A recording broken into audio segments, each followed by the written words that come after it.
Hey guys, tonight we wander into the quieter corners of the Wild West, the dusty little towns that weren't just about gunfights or cattle drives, but surprisingly about books. You trudge through the sun-baked streets of a fledgling western town where tumbleweeds roll lazily by and the occasional creak of a wagon wheel is the loudest noise around. It's not the kind of place you'd expect to find libraries, but here we are, about to explore how these early towns organized their own quiet library systems. Spoiler, you probably won't survive a day in these dusty settlements without some form of distraction, so lucky for you, there were books. So, before you get comfortable, take a moment to like the video and subscribe, but only if you genuinely enjoy what I do here. Post your location and local time in the comments. I'm always curious where in the world you're drifting off from.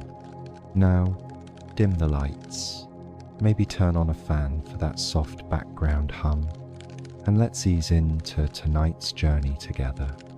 Early western towns were born out of necessity and opportunity, often sprouting quickly around railroads, mining camps, or cattle ranches.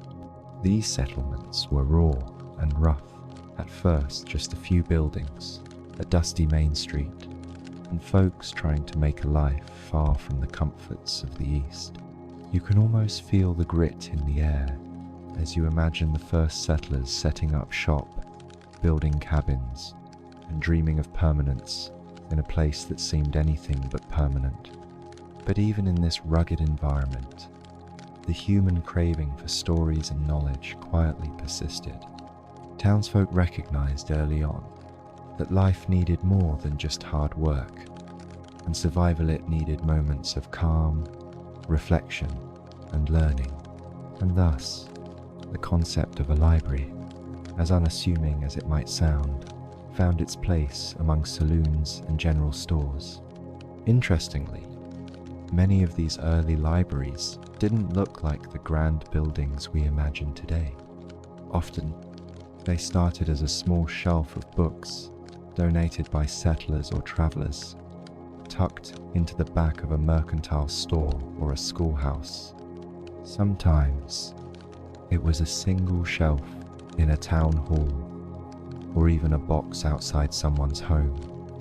These humble beginnings reflected the frontier's spirit, practical, resourceful, and quietly hopeful. Historians still argue whether these early libraries were primarily about education, or simply about passing time in a place where entertainment options were scarce. After all, with no movie theaters, internet, or even reliable newspapers, books became a precious escape. You can picture cowboys, after a long day on the range, kicking off their boots and settling down with a well-thumbed novel or a book of poetry. This craving for knowledge and entertainment grew steadily. Town meetings occasionally included discussions about funding or maintaining these book collections. Sometimes local businessmen or women pooled resources to buy new books or build a dedicated space. It was a slow, gentle push towards creating a cultural heartbeat in these frontier towns. And so, these quiet beginnings laid the foundation for something surprisingly enduring: the Western library system, a network of small, modest, yet vital institutions quietly threading through the rough and tumble of frontier life. It's a history not about loud showdowns or blazing pistols, but about the soft turning of pages in the fading light of a prairie sunset. You keep walking down the dusty street, the afternoon sun casting long shadows from the wooden storefronts, and you stumble upon something unexpected: a small building with a modest sign, Public Library. It looks almost out of place amid the general store, the blacksmith's forge, and the rickety saloon doors.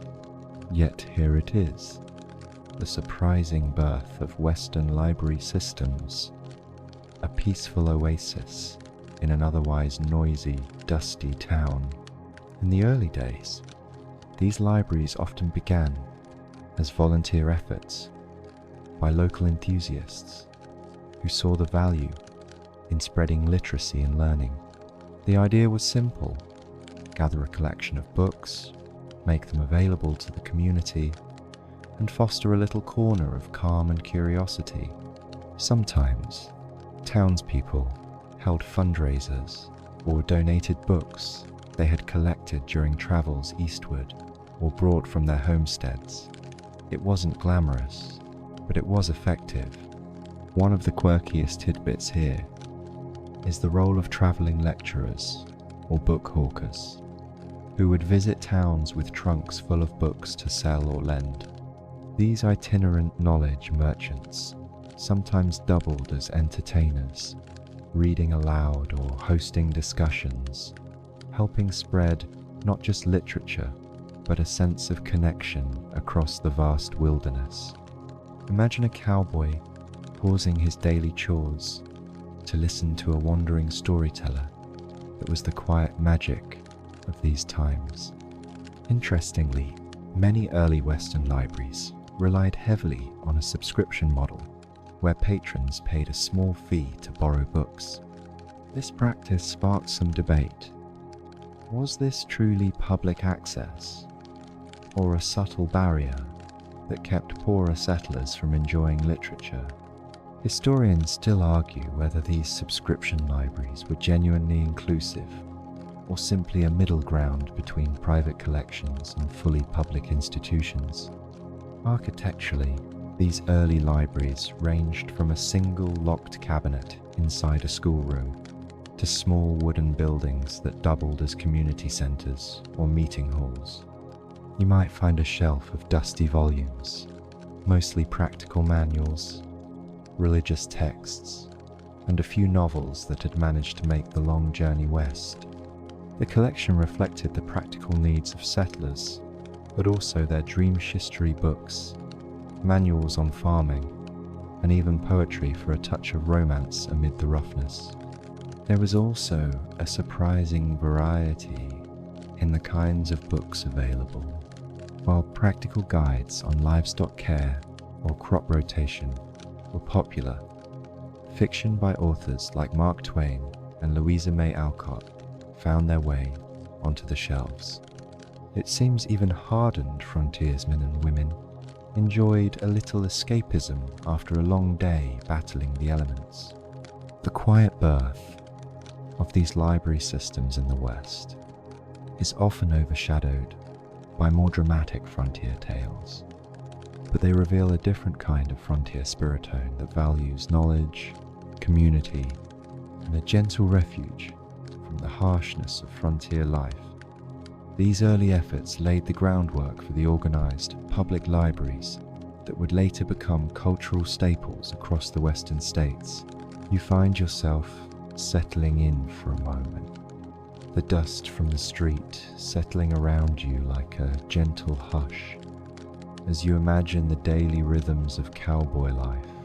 After all, cowboys weren't just rugged riders and rope tossers, they were readers too, in their own slow, quiet moments. This section takes a peek into cowboy leisure time and what those wandering souls chose to read when they weren't out herding cattle or fixing fences. The image of a cowboy is usually all about action chasing cattle across open plains or driving herds along dusty trails.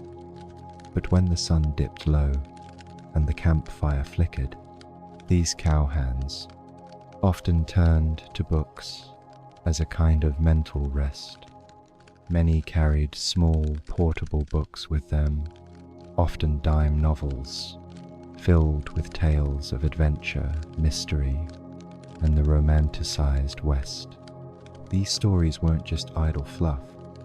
They provided a shared language and a comforting escape from the long, solitary hours on the range. Interestingly, the dime novel phenomenon was a double-edged sword. On one hand, it fueled the mythology of the Wild West gunfighters, outlaws, and heroic sheriffs, but on the other hand, it offered cowboys something to bond over, sparking conversations and friendly debates around the campfire.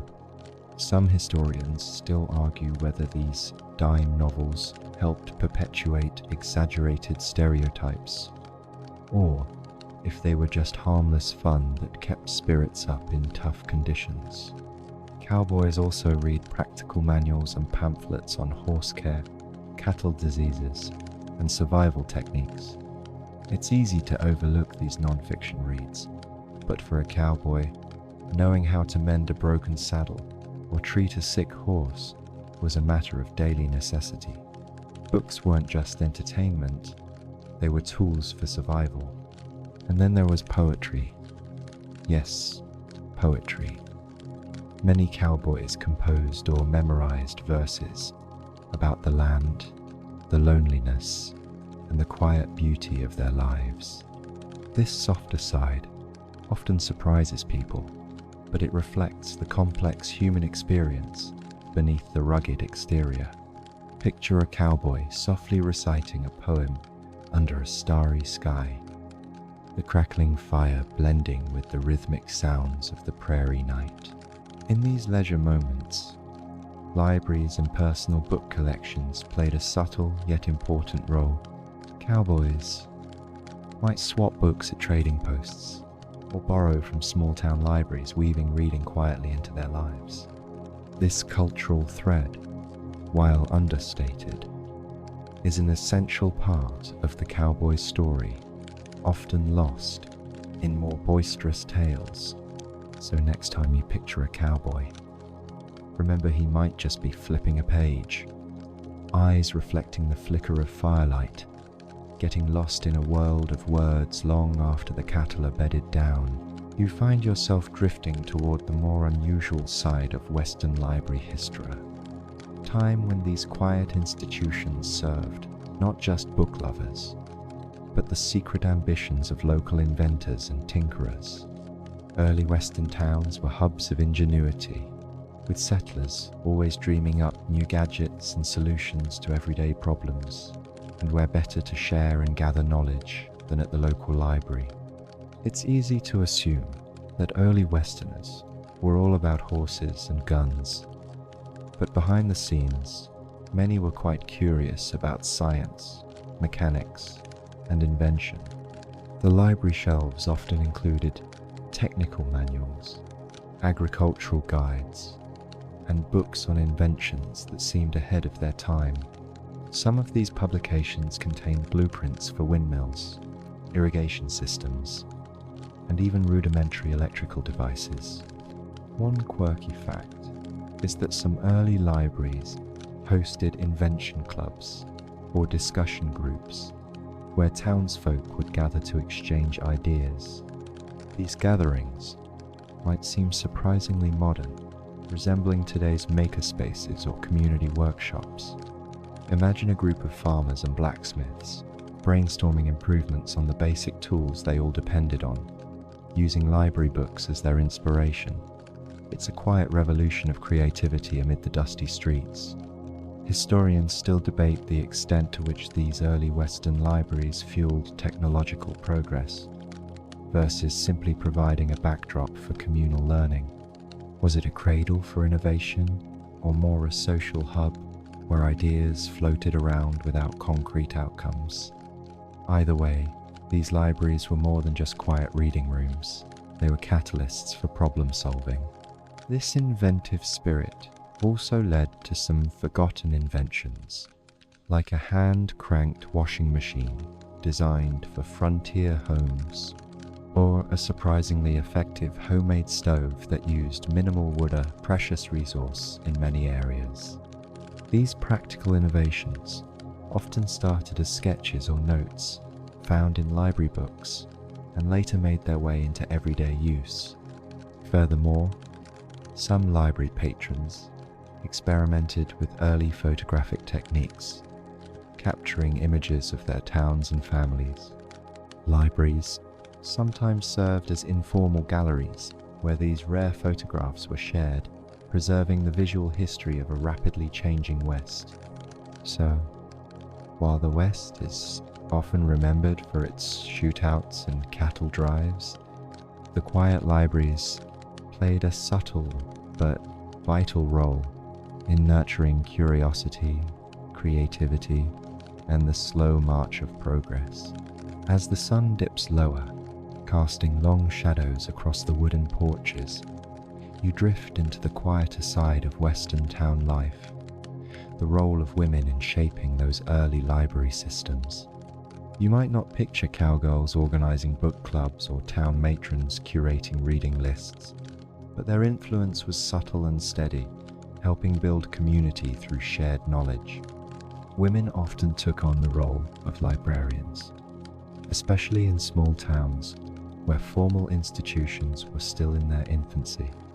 These early librarians were more than bookkeepers, they were cultural gatekeepers, deciding which books deserved a spot on the shelves and encouraging literacy among children and adults alike. They organized reading circles and educational events, quietly fostering a love of learning in a world dominated by rugged physical labor. One charming detail is how some women used the library as a space for socializing and mutual support, turning it into a hub for everything from quilting groups to informal lectures on health and hygiene. These gatherings helped knit the community together, making the library a warm refuge from the hardships of frontier life.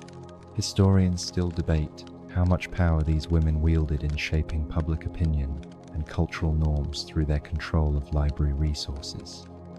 Was it subtle influence or outright leadership? Regardless, their presence was undeniably crucial in transforming libraries from mere collections of books into vibrant community centers. Books recommended by these women often included practical guides on home remedies, gardening, and child rearing, alongside novels and poetry. This blend of knowledge reflected their dual roles as caretakers and cultural educators. Imagine a tired mother quietly reading aloud to her children by lamplight, the library's influence reaching deep into family life. The stories of these women remain largely unsung, overshadowed by more dramatic frontier legends, but their steady hands helped plant the seeds of literacy and learning that would flourish in Western towns for generations. You trudge on through the quiet streets of a typical Western town, where the library isn't just a place for books, but a center for curious minds, fascinated by the peculiar laws and customs shaping frontier life. Imagine poring over dusty tomes that catalogue the quirky rules settlers lived by, laws that might seem strange or amusing today, but were earnest attempts to create order in wild, growing communities. One of the oddest laws you might encounter in these collections relates to animals like the infamous ordinance, requiring every homeowner to keep a rooster to wake the town at dawn, or rules about how many chickens one could own. These peculiar statutes reflect the settlers' practical concerns about noise, property, and community responsibility, often written with a dry humor that would resonate with any modern city council meeting. A particularly amusing tidbit is how some towns outlawed gambling, but allowed card playing if it was for amusement only, a loophole that led to creative interpretations and probably many a quiet poker game by lamplight. Historians still argue whether these laws were genuinely effective or mostly symbolic gestures to impose a sense of civilization on the untamed West. Libraries collected and preserved these legal curiosities, often keeping hand-copied versions of ordinances and local bylaws. These collections became valuable references for settlers trying to navigate the patchwork of rules that varied wildly from one town to the next. The practical purpose of such laws often extended to protecting public health too, such as regulations on waste disposal or water usage, early attempts to prevent the spread of disease in growing towns. You can almost smell the sagebrush and dust while imagining the earnest debates at town meetings over these ordinances, the air thick with determination and the occasional cigar smoke. These odd laws are a reminder that the Wild West wasn't just a lawless expanse, but a patchwork of communities striving to build order and civility, using every tool available, including the humble library as a legal reference hub. You wander deeper into the quieter corners of the cowboy world, where daily routines blended the practical with a surprisingly tender touch.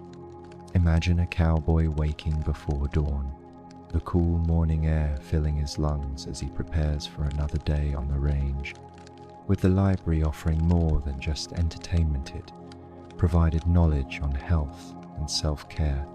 Medical books and pamphlets quietly filled library shelves, offering advice on treating common ailments like snake bites, sunburn, or the infamous cowboy cough. These guides were lifelines in isolated towns, helping settlers and cowboys patch themselves up when doctors were miles away. One peculiar fact: some cowboy remedies included applying mashed cactus or using poultices made from local herbs, blending Native American wisdom with frontier practicality. Historians still argue whether these home remedies were effective or just hopeful tradition, but their presence in early Western libraries reveals the intersection of folk medicine and emerging medical science. The libraries became unexpected pharmacies of knowledge, quietly empowering cowboys and townsfolk to care for themselves. Interestingly, some libraries also house manuals on mental well-being, suggesting that frontier communities recognized the emotional toll of isolation and hardship. Topics like insomnia cures or relaxation techniques appeared alongside more practical medical texts, hinting at early awareness of mental health long before it became mainstream.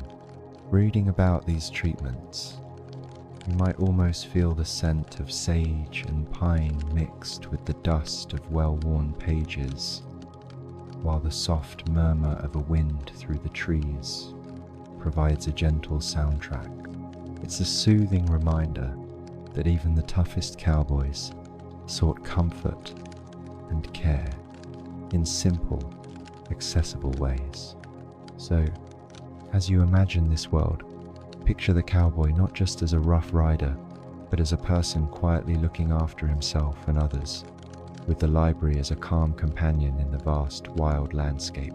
You stroll into the hushed corners of Western towns, where the library played an unexpected role as a keeper of local legends and myths. Imagine settling in for a quiet evening, the soft flicker of lamplight casting shadows on shelves filled not only with dusty tomes, but also with stories whispered around campfires. The library often collected folklore about mysterious creatures, said to roam the frontier like the elusive jackalope, a jackrabbit with antelope horns, or tales of ghostly apparitions haunting abandoned mining towns. These stories served as a cultural glue, weaving together diverse settlers and indigenous peoples through shared narrative, easing the loneliness of vast landscapes. One quirky detail is that some libraries held scrapbooks or oral history transcripts, preserving versions of these tales that might otherwise have been lost. It's a bit like an early version of fan fiction, with townsfolk embellishing stories to entertain or warn listeners. Historians still argue whether these legends help maintain social order by promoting caution or simply entertain the weary. Beyond fantastical creatures, the library also archived more practical wisdom encoded in local superstitions like which plants to avoid or signs predicting weather changes. This blend of myth and practicality reveals how early Westerners navigated uncertainty with a mix of skepticism and belief. As you imagine this world, the gentle crackle of a fire and the occasional hoot of an owl provide the perfect background to these softly told stories. It's a reminder that, in the quiet of the library, the frontier's wildness was tamed not by law alone, but by shared imagination and whispered tales. You wander into the realm where the Wild West's quieter histories mingle with the rhythm of everyday life, focusing on food and drink simple pleasures that kept spirits up after long days under the relentless sun. The library shelves quietly offered cookbooks and farming manuals, helping settlers stretch scarce resources into hearty meals. Early Western cookbooks were often hand-me-downs or self-published collections, filled with recipes that might surprise you with their frugality and inventiveness. From baking beans in Dutch ovens to curing wild game, these practical guides were essential to survival. A quirky fact: some recipes called for peculiar local ingredients, like cactus fruit or mesquite pods, showing how settlers adapted to their harsh environment.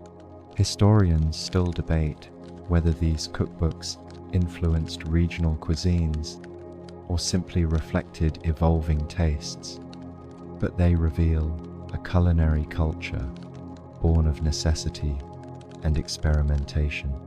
The library, then, acted as a quiet culinary school, helping homemakers and ranchers alike refine their skills. And let's not forget about drink. The library also housed guides to brewing homemade beverages, from sarsaparilla to rudimentary beer recipes, reflecting settlers' desire for comfort and conviviality. Imagine the soft clink of glass bottles and the warm, comforting aroma of brewing as a backdrop to these quiet evenings. So, the next time you picture the Wild West, remember it wasn't all gunfights and dust storms. There were gentle moments around campfires and kitchen tables, made richer by the shared knowledge, quietly preserved in those small-town libraries. You find yourself in the final stretch of this slow-paced journey through the Wild West's quiet library systems, exploring how these modest repositories influenced education and civic life. The libraries weren't just about books. They were hubs of community learning, debate, and the occasional lively town meeting held in softly lit reading rooms. Early Western towns used libraries as venues for lectures on everything from agriculture to politics, nurturing informed citizens who could participate thoughtfully in shaping their communities. Imagine the gentle murmur of voices discussing irrigation techniques or upcoming elections, the smell of aged paper mingling with that faint scent of coal smoke from nearby chimneys. One interesting detail is how some libraries doubled as schools or reading rooms for children, offering a peaceful place to learn away from the raucous streets. These spaces often featured simple yet effective educational aids like slates, primers, and storytelling sessions that helped build foundational literacy. Historians still argue whether these libraries were truly inclusive spaces, given the racial and gender divides of the time, but there's no denying their role in fostering a sense of shared responsibility and civic pride. The quiet dignity of these learning hubs stands in stark contrast to the ruggedness often associated with the West. Picture the soft closing of a heavy book, the settling hush of a crowd dispersing into the night, and the comforting knowledge that these humble libraries quietly helped sow the seeds of democracy and education in the American frontier. And so, in the dusty streets and quiet wooden towns of the Wild West, the library quietly held its place-not,